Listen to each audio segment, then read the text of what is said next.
so sorry, everyone. For some reason, I just don't seem to be able to get Fiona onto the screen. I just wanted to go live and let you know. I'm wondering whether it's a firewall issue where she is. All the settings are looking fine to me, but for some reason, I just can't get her on. I'll give it one more go. Sorry, everyone. I was really looking forward to a good chat. I have really good questions all ready to go. Can we perhaps blame the internet? We'll give it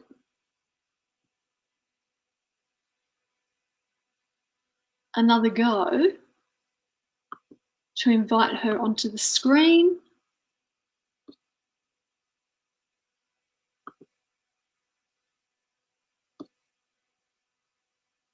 She's been invited again, and she'll no doubt connect again, but it's just not letting her onto the screen. I'm so sorry, everyone. I was really looking forward to a great chat.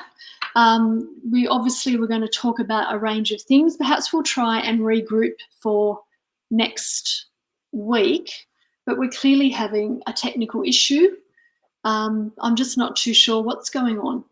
As I said, I'm suspicious that it may be some kind of firewall issue where she is. I'm doing everything that I've always done, but it's just not letting her onto the screen. I'll give it one more go.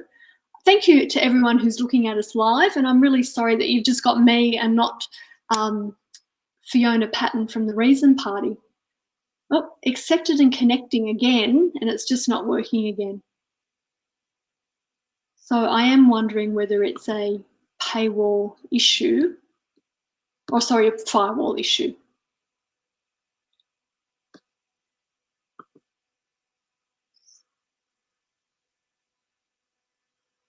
No, it's just not letting her on.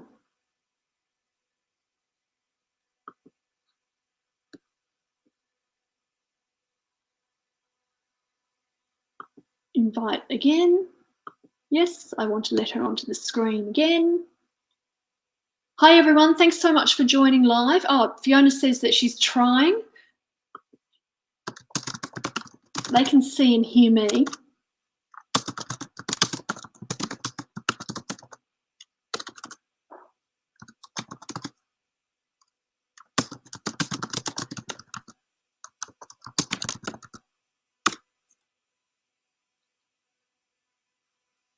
It may be a firewall issue. You got me loud and clear. Thank you, Vagueness. That's really good. Ask me a question. Let's have a chat while we're waiting and seeing if Fiona can come on. How's everyone going?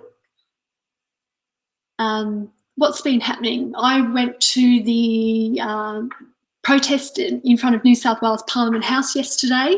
That was a really interesting experience. We had on one side of, I mean, it's quite a narrow walkway in front of Parliament House. So on one side, yeah, really depressed about the High Court and Lee Legal. Hi, Jenny, thanks for joining live. Fiona's now trying a second computer, so we'll see if we can get her up. Yeah, really depressing. And have a look at Asher Wolf's really good thread about that, where she really highlights some concerns about, again, we just seem to be getting narrowed in terms of the information that we can have access to, but also talk about. It's really very concerning, to say the least. Again, have a look at Asher's really good thread, as Asher does, where she raises some really strong concerns. But again, it's narrowing us. It's really raising strong concerns about our democracy and about transparency of a government that clearly doesn't really want to have a lot of transparency in terms of its actions. So yeah, really depressing. I can't see Fiona, she's trying on a different computer. I'm going to ask her again. We're still trying, so thanks everyone for hanging in there. Hold on a tick.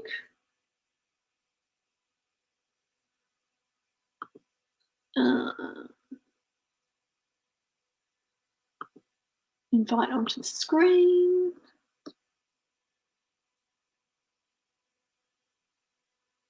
I've just invited you onto the screen and it's still not working. Yep, you've accepted and connecting, but it doesn't say connected, so I still can't see you on the screen. Oh, here she comes. She's close. I can see her. Can you hear me, Denise? I can hear you now. I can't see you. Yeah, we're just trying on it. We've just moved it over to another computer. Excellent. Excellent.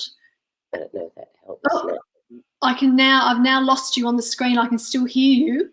Right. I can hear you. I can't see you. I'm wondering whether it's a firewall issue. Are you in, where are you? I'm at Parliament. I'm wondering whether it's some kind of issue there. Shouldn't be, but anyway. Oh, it's telling me that you're on the screen, but I can't see you. Yeah, I don't know. Anyone who's viewing, can you see Fiona or can you just see me?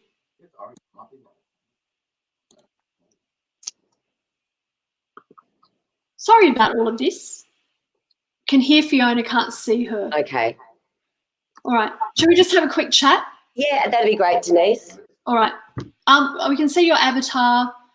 I'll just ask you one more time and see if I can do it that way. Sorry, everyone. Two appearing on the screen, but it's just not happening. I'll ask you one more time. Sorry, everyone. We can but try. We nearly got there. All right, well, let's have a quick chat anyway, Fiona. And first of all, just let me introduce you. So Fiona Patten, the member of the Victorian Legislative Council, and of course the founder of the Reason Party. If you could maybe tell us a little bit about yourself and the Reason Party. Sure. Can you hear that very loud noise? Yes, I don't know what that is. Oh, that's gone now. Oh, hold on. Yeah, so the Reason Party is probably as it sounds. It's a... Okay, now we've got... Yeah. So I don't know. We can see you now. We can see you now. But being filmed by another. Yeah, so Reason Party is actually for what it sounds. It's a party of reason. And it's something that I think is missing. It was born out of the Australian Sex Party. But I think the name Sex Party, while, very popular, probably didn't define us in the way that Reason does. And predominantly, I'd say we are a civil liberties party that really tries to address some of the injustices, but also to provide that common sense voice in Parliament, and which can play well with others, I guess. Yes, and we certainly have a need for that in all of our parliaments at the moment, I think. And you do sit in the Victorian Parliament, as you just said. And the Reason Party, any plans to go beyond the Victorian Parliament at the moment, Fiona? Just a quick question. Yes, definitely. It's something. It's a lot of work to run a political party. There's they're actually managing membership and all of those things, but we have great desires to set up state branches in other jurisdictions. And we've been in the process of doing that in Queensland, New South Wales and the ACT. We are registered federally. The changes to the Senate voting at the last election do make it very difficult, or make it the luck of the draw, really, to get elected in the Senate. I think where we are looking to go to right now is probably looking at local government and bringing people up through local government, and it gives people experience in campaigning, gives people experience in governance, and I hope that we will, over the next couple of years, have a few people elected into local governments, and that will start the preparation for state representation and federal representation. And I think those of us that follow or are part of the Ozpol Twitter community, of course, we mainly focus on federal government, but at times I feel like we forget the power of indeed local council-led government, That's right. but also state government, which has such a massive effect. As I was talking about before, I went to the protest in front of New South Wales Parliament House yesterday, and you've indeed had such huge impact on people's lives through your role in the Victorian Parliament. Yeah, I think when you look at, it's interesting, those different levels of government. When I speak to my local government representatives, I get a very detailed, grassroots level snapshot of my community. And my electorate, I represent 500,000 constituents. So to speak to the local governments, people say that they're rubbish and rates, but there's so much more. They're about the day-to-day living, the day-to-day amenity of where people live and where people work, where they raise their children. And I think that's something that people forget about local government.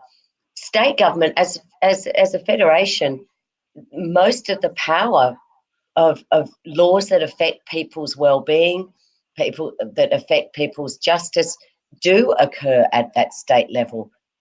Whether that's things like the abortion legislation that's being debated now in New South Wales, or whether it will be about spent conviction legislation that we're dealing with in Victoria, or drug law reform as we have dealt with down here in various different ways.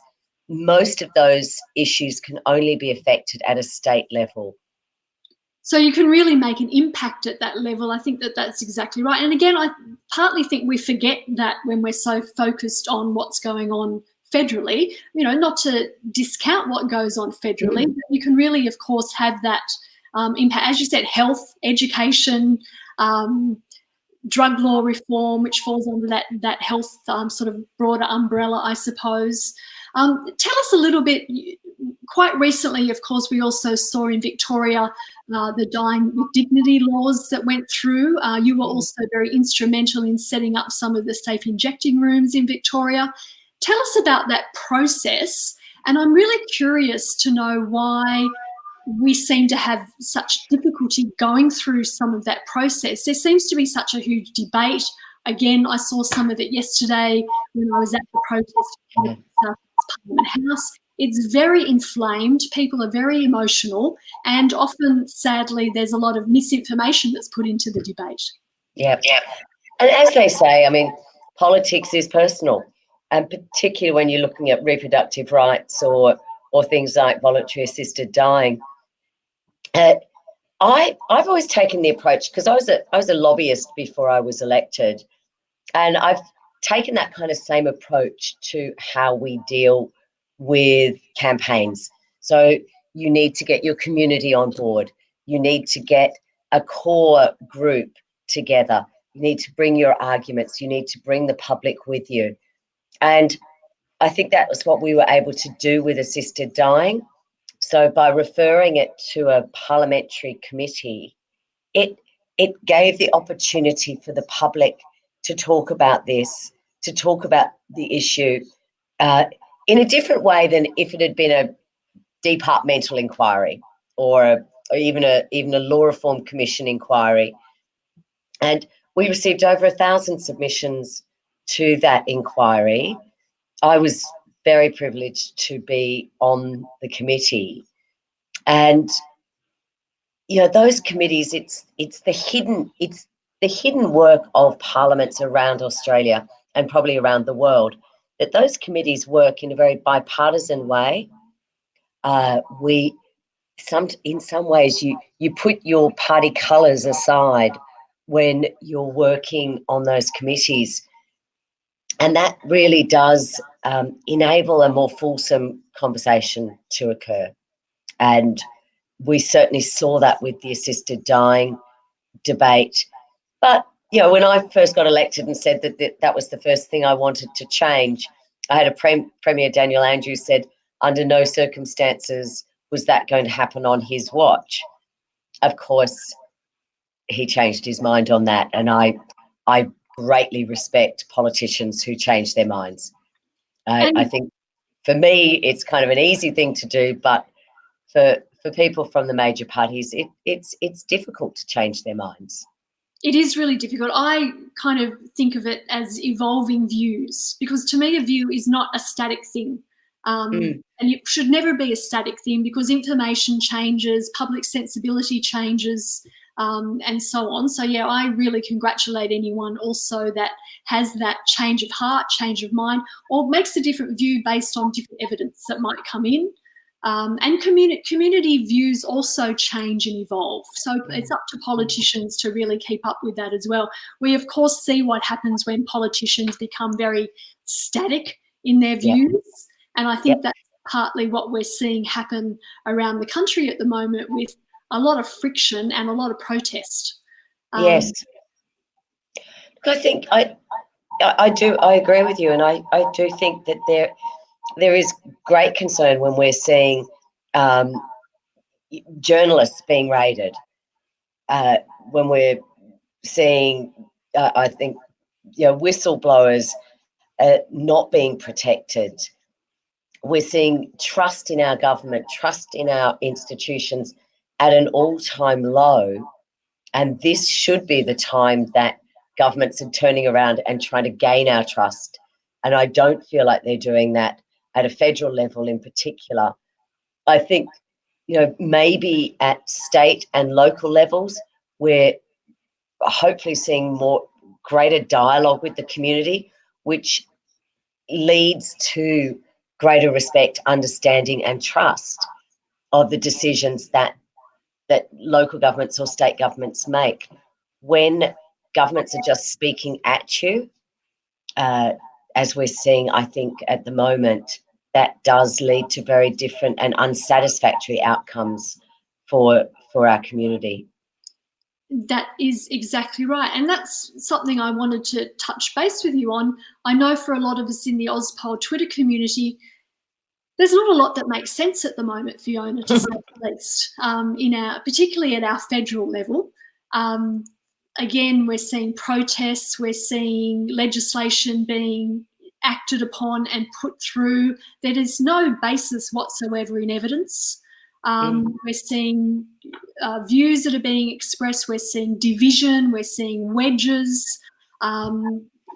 It's really quite concerning. As I said, there doesn't seem to be a lot that's making sense.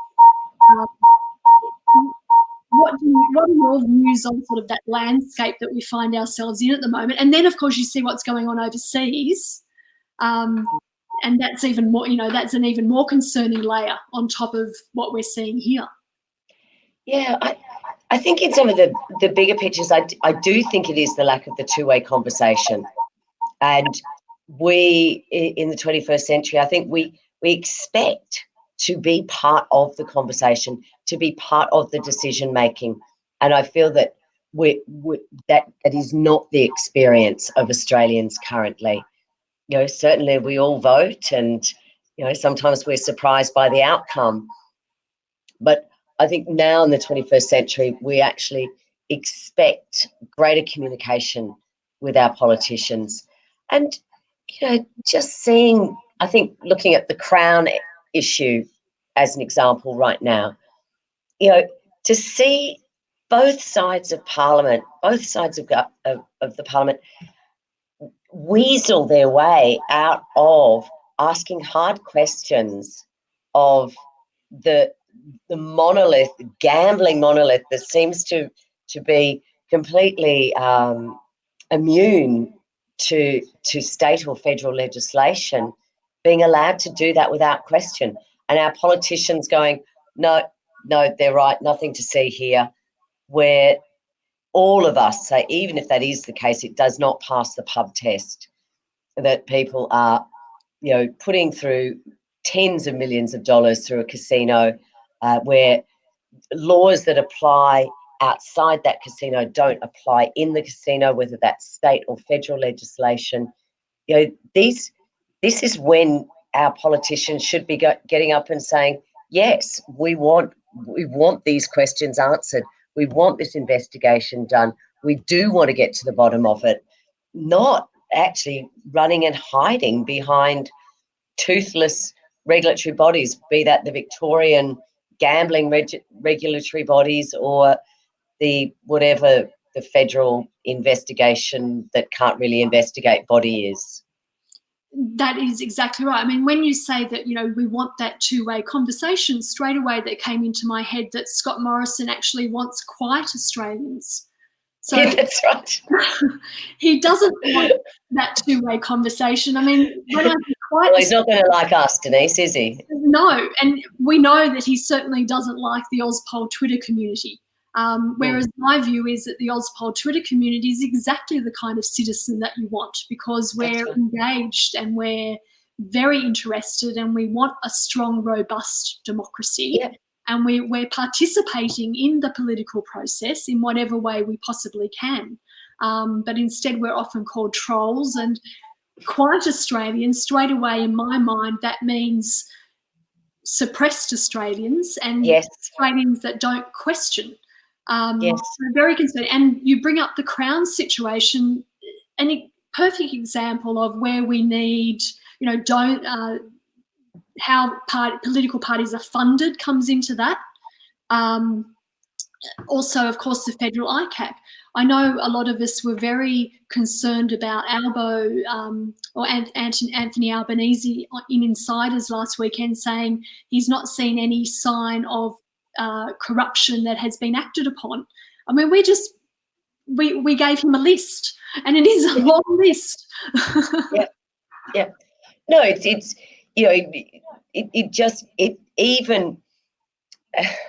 if he is absolutely honest, and that is truly what he thinks,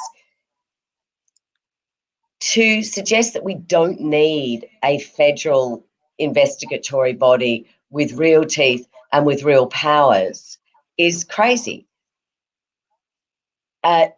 Also, I mean, I think where we've been starting to want to have conversations is around, I guess, that citizen jury notion, that idea of a process that enables the citizens to join the conversation. And I'm very keen to explore that in greater detail. We've seen some of our local governments, particularly in Victoria and in New South Wales, do this very well. The South Australian state government has held sort of citizen juries on a number of issues. One of them, I think, was last radioactive waste, to great effect. And I think those are ways of trying to claw back the lost trust that we have in government, in governments at all levels. I think that's such a positive move. I think with the rise, just listening to some of the independents in our federal parliament, you can hear that they're talking more about being representative of their constituents having that conversation with their constituents. And I think that that's really resonating.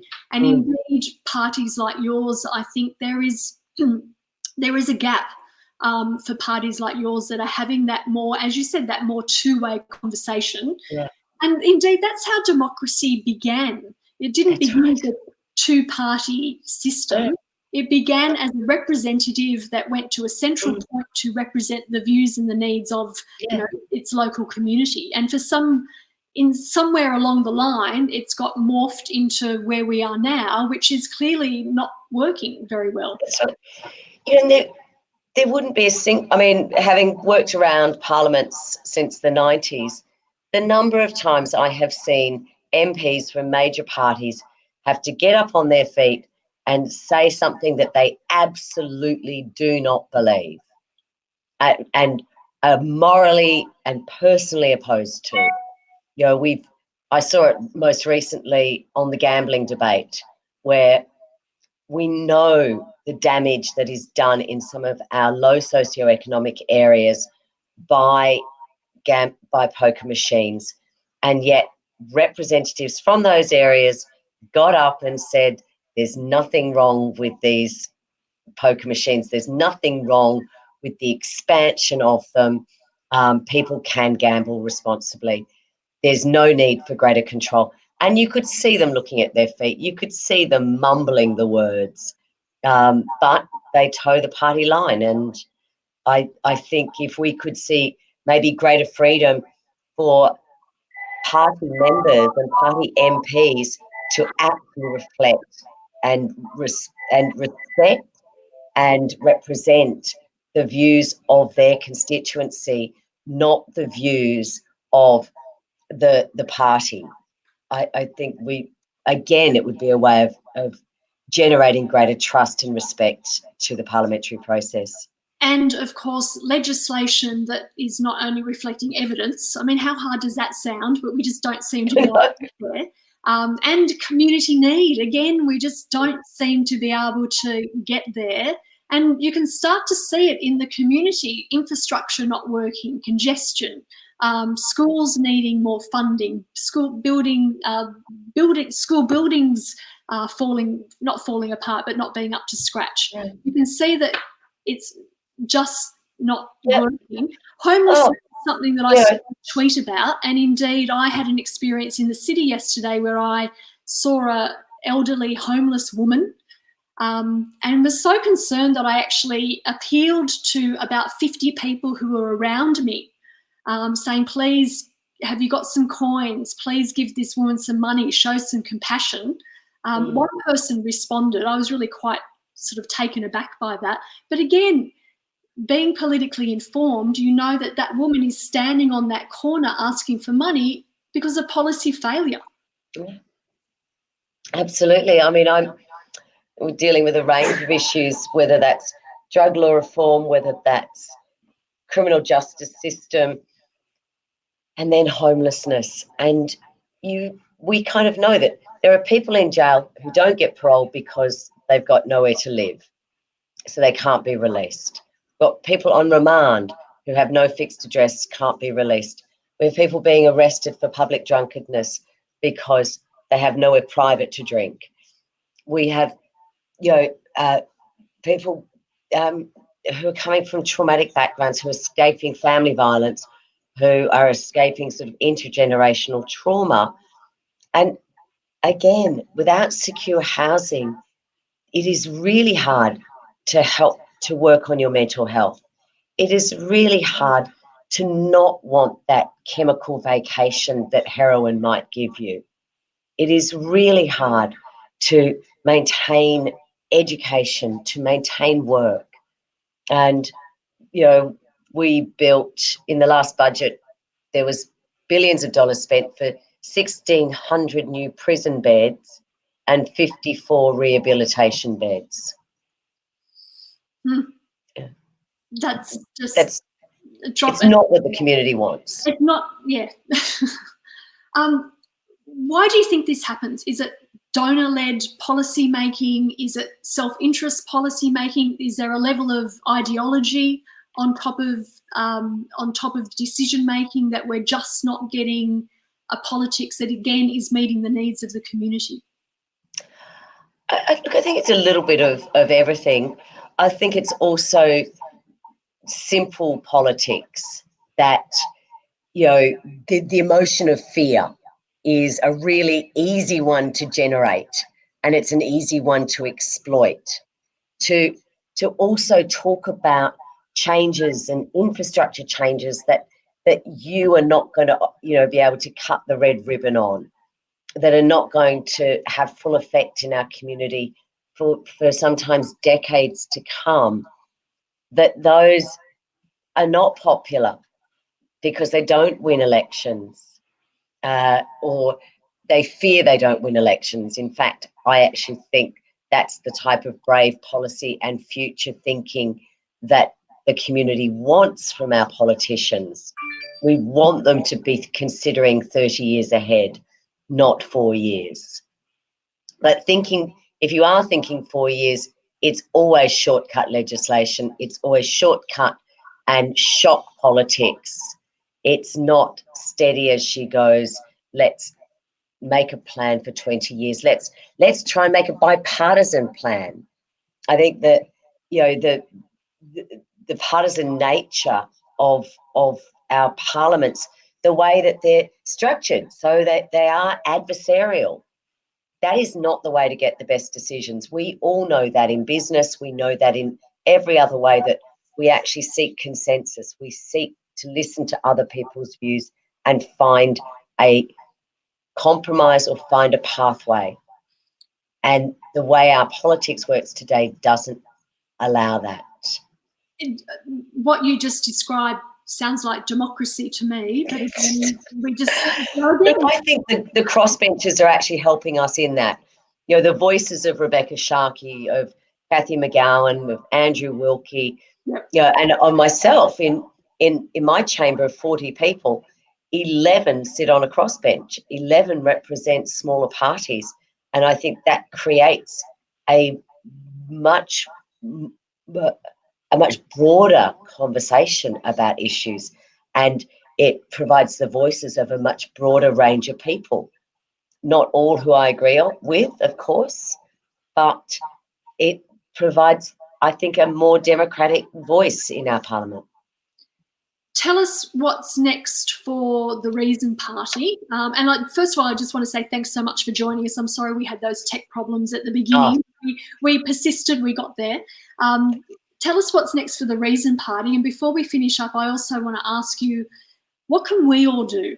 Again, engage, politically engage. We understand the importance. But first of all, tell us about the Reason Party and what your plans are and so on.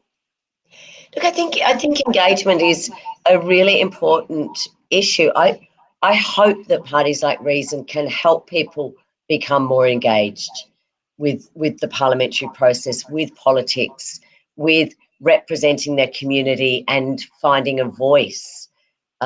It is so important that we do stay engaged, and that whether that means standing for Parliament or whether that means writing letters or following and watching your politicians and asking them questions, asking them why they voted in the way they did, asking them what their opinion is. That holding to account, and technology, for all its foibles as we've found today, provides us with some of those wonderful ways of doing that. The committee process in Parliament is something I feel very strongly about, and I encourage people to find out what committees are doing and take an interest in those areas. But it is up to us to be active citizens. And Reason, I hope, is, I don't expect people to join a political party necessarily as much, but to be involved and to assist us in developing policy, to provide a voice, to talk about issues and share those. I think this is part of active citizenship, and it's what we. It's one of the rights we have in this democratic society, but it's also one of our responsibilities. I agree. I really like the Michael Moore saying that democracy is not a spectator sport; it's a participatory event, or it fails to remain a democracy. That's one of my favourite sayings. I think that's so true. And we forget, we blame our politicians and our political framework for so much, but Australians' apathy also plays a massive role in the issues that we see today. Even if they took, a tenth of the time and effort that we in the Ozpol Twitter community took in our politics, I think we'd see a lot of changes. I agree, and I think the major parties and the Liberal Party obviously is reaching a crisis in this, is that they have had such shallow gene pools that it's been, join a political party at university, work for an MP, work for a minister, get pre-selection, move into Parliament. Yep. And we've seen that on both sides. And I think it's created quite a homogenous group of people that have very similar backgrounds. They might be on different sides of the Parliament, but quite often they're problem solving and the way they probably agree on more than they disagree. But now seeing, people like myself or people like Rod Barton, who's a former hire car driver, seeing that diversity of people who want to be active in the parliamentary political process is positive. Absolutely positive. I mean, you yourself said that the recent Senate rules have made it difficult for a party like yours to indeed find or become elected. We know also part of our media landscape makes that incredibly difficult for independents and smaller and minor parties to get a voice, so people can get to know a potential member and get to know policies. The system is really stacked against us, which again is why people need to find different ways that they can engage. That's right. Yeah, one of the things that we did in the last term, we had some electoral reform down here, and we've capped donations, which I think is a very positive thing. I don't think it necessarily means capping the influence that groups can have. However, it's a step towards greater transparency. But one of the amendments that we managed to get through was to actually cap spending. So if you can cap the amount of money that a political party can spend on an election, that, I think, caps the influence and creates greater transparency. And I think greater opportunity for people that can't use the politics of fear to make headlines, that have got sensible positions that are reflective of the community, and that doesn't make a headline, but they have more opportunity of being heard amongst the rest. and of course, I listen to people like you speaking, Fiona, and a calmness. It's a physical reaction. A calmness comes over me because it is quite opposite to what we see on a day-to-day basis. What you're saying just seems sensible. It seems achievable, but again, we just can't get there. Instead, we see government by headline. We see fear being used to gain votes. And I think what we're seeing in the US is sort of the nth degree of those actions, where there's huge division. I'm starting to see some commentators talk in terms of civil war. It really is quite concerning, some of the commentary that's starting to come out. Yeah, sorry, Denise, there was quite a beeping noise. I didn't quite hear what you were saying. Oh, that's all right. But I do think that the extremists that we're seeing in the US, and I mean, goodness, like, imagine living in that country and having 2 mass murders on one day. Like, I don't think any science fiction movie could imagine the kind of dystopian life or that Americans are living at the moment. From over here, we kind of seem pretty rational and normal, which is weird. Yes. But it's, I see other jurisdictions doing things differently, and they are smaller jurisdictions, but places like Wales, places like Scotland, you are seeing them take a different approach to politics, and coming out of that is a calmer, more consensus-driven approach to policy, which I think we in Australia can do, and I think we need to do if we are to not go down those extremist lines. And I think, just on a positive note there, the Liberal Party ran a law and order fear campaign in the 2018 Victorian state election. That didn't work. People know that building more jails is actually not going to make our community safer. People probably understand that building more houses will have a far greater effect and benefit on the safety and well-being of our community. Jenny, thank you for following us live. She also, of course, points to New Zealand. New Zealand, in a lot of cases at the moment, I feel like they're trolling us. They just, even today, they're putting up safe abortion. Well, not safe, but they're making abortion a health issue, not a criminal issue, which is something we're trying to do in New South Wales. But they seem to be able to have much more rational debates over there. And again, me sticking to I do think that their media landscape plays a role in that.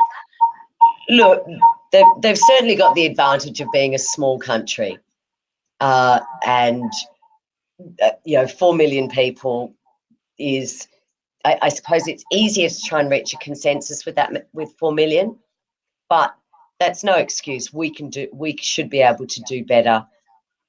I see that New Zealand is also looking at how they measure success. GDP should not be our only measure of success.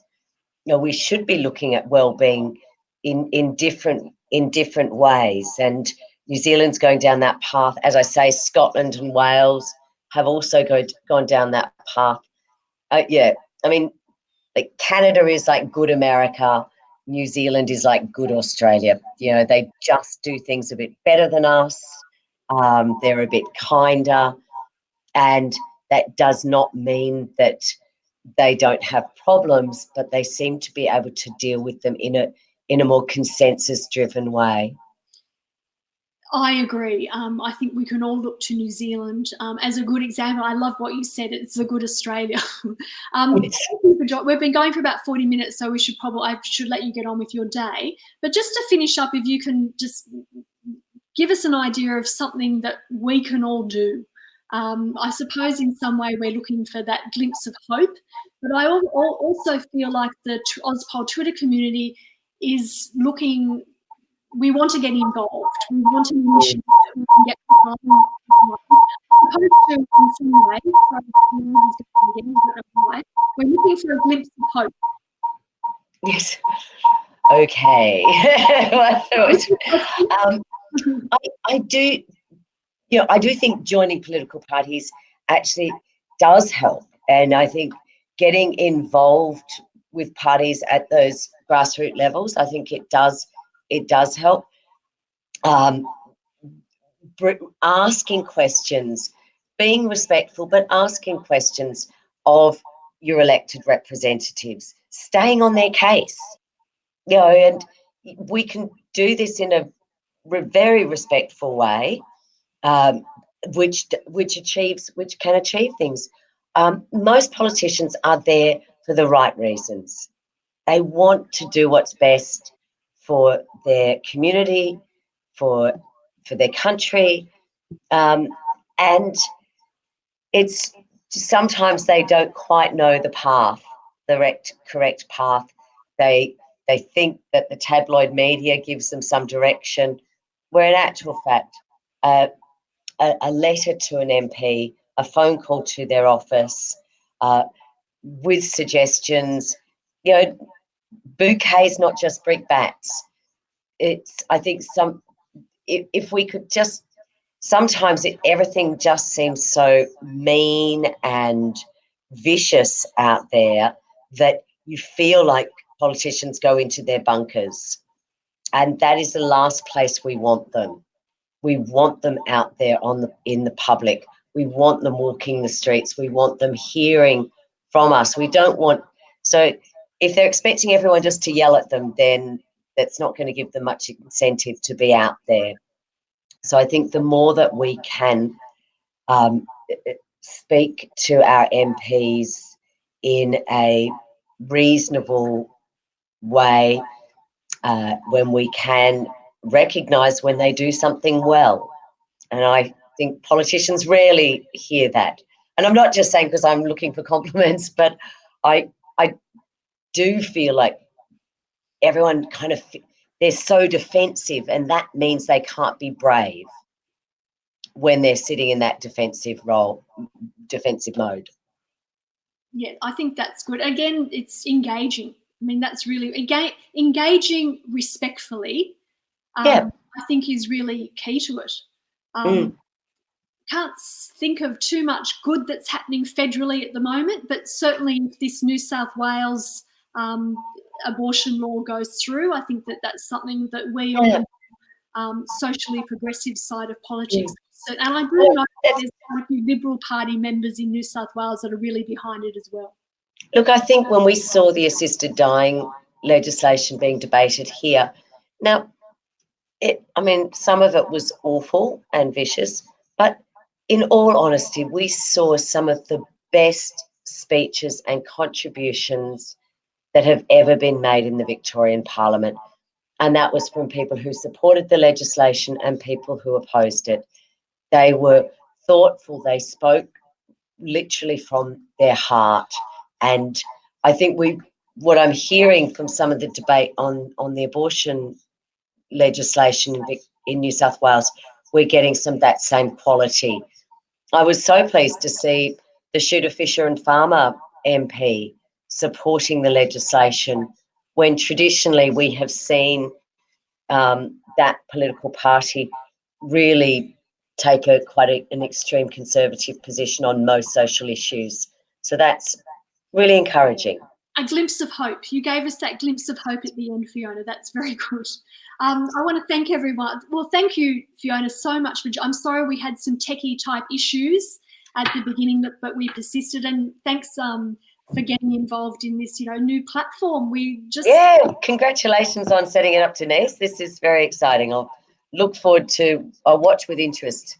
Oh, thank you. Well, quite often I think in the Ozpol Twitter community, again, we find that there isn't informed conversations like this. So I just thought I'd make our own. Yeah, basically. Well done. It's kind of your thing, isn't it? I'm sticking to my knitting. Yes, exactly. Well done, Denise. Thank you. So thank you to everyone who's joined us live. We've had some really terrific feedback. This, of course, will be also available in replay. On Friday for the podcast, I'm speaking to Emma Dawson, the CEO of Per Capita. And next Wednesday, I'll be doing another video cast. I'm not too sure who the guest is yet, but I'll have that announcement in the next few days. I'm going to turn this off, Fiona. I'm not too sure whether we both go or we both stay and can say goodbye. So please bear with us. Okay. And I hope to see you soon. I've got you on 2 screens, so I don't really know where to look or what's happening. Oh, lucky you. But thank you so much again to everyone who's joined us. And again, Fiona, it's been a really interesting conversation. I really appreciate it. Yes, I appreciated it too. Thanks, Denise. Thank you. Bye.